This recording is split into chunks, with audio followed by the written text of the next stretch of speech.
Attention mga Filipino senior citizens, paano mag-apply sa 10,000 pesos cash gift ng NCSC ngayong 2026?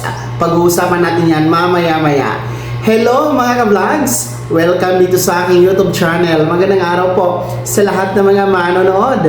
Saan po kayong dako sa mundo? Kumusta mga ka-vlogs? Eto, makinig kayo ha mga senior citizens dahil ngayon pong Enero 2026, pag-uusapan natin kung paano nga ba kayo maka-apply sa taon na ito dito sa 10,000 piso ni cash gift.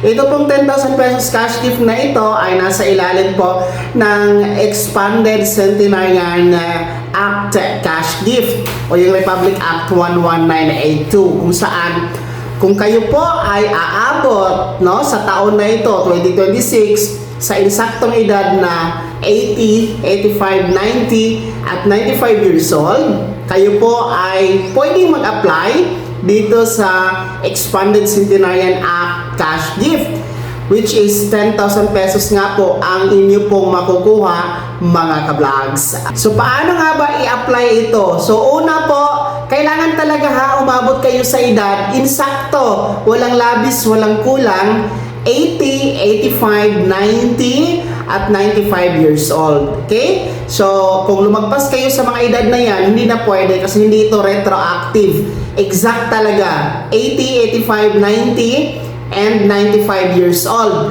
Halimbawa po, kung ngayon po ay 81 years old na kayo, antayin nyo pa kung mag-85 kayo, di ba? Kasi every 5 years ito, pwede pong mag-apply ng 10,000 piso mga ka-vlogs. No? Actually, ito ay partial lamang kasi kung kayo ay aabot talaga sa 100 years old, no? Or centenarian, iba pa po yung 100,000 na matatanggap po ng mga aabot sa milestone na edad na 100 years old. So kailangan una talaga yan na requirements na edad mga ka-vlogs. Pangalawa, kailangan talaga kayo mag-apply, no? Face to face na mag-apply. Saan ba mag-apply? Tumungo po kayo sa Office of the Senior Citizens Affairs or OSCA na nasa munisipyo ninyo or LGU, okay? Kasi every LGU meron talaga yung OSCA office, no? Na andyan po mga ka-vlogs. So doon kayo mag-apply, mag-fill up ng form, no? And then walang bayad yung form mga ka-vlogs ha. Hindi yan pinagbebenta kasi may mga cases before na binibenta yung mga application form. Libre lamang yan, makukuha yan sa OSCA.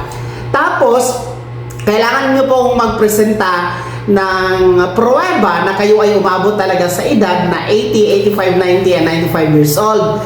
So, magbabase po yan sa inyong birthday. So, kailangan nyo magpresenta una kung available po ang birth certificate. No? Kung meron kayong birth certificate.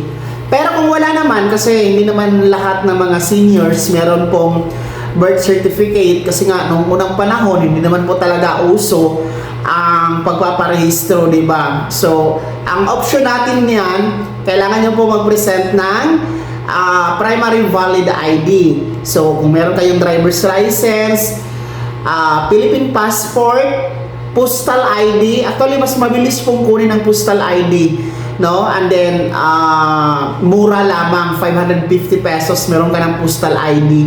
Pwede din po yung ating national ID, pwede yan, no? Kahit yung digital na national ID.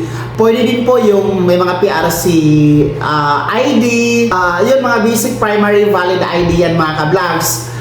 Kung wala talagang primary valid ID, pwede naman po daw yung ating secondary ID, gaya po ng ating senior citizen ID.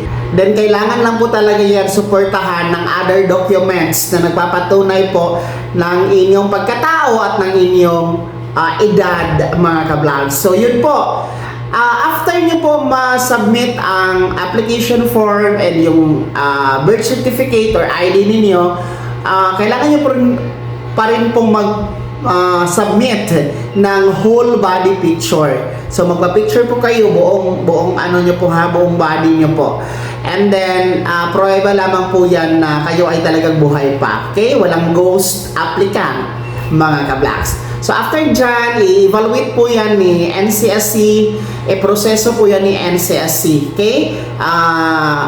After mapatunayan na talagang umabot naman kayo sa edad talaga na 80, 85, 90, and 95 years old, mapapasama na, no? Makakasama na ang inyong pangalan sa master list, no? Sa susunod po na cash distribution. So, ganun po yun mga ka-vlogs, no? Para kayo makakuha at makasali, no? Sa 10,000 piso na cash gift ngayong 2026. Pwede po kayo mag-advance apply 6 months before ang birthday ninyo. Pwede i-advance po i-apply para po pagdating ng birthday nyo, mas madali na po, mas mabilis, mas mapaagang maproseso ang inyong cash gift na 10,000 piso mga ka-vlogs.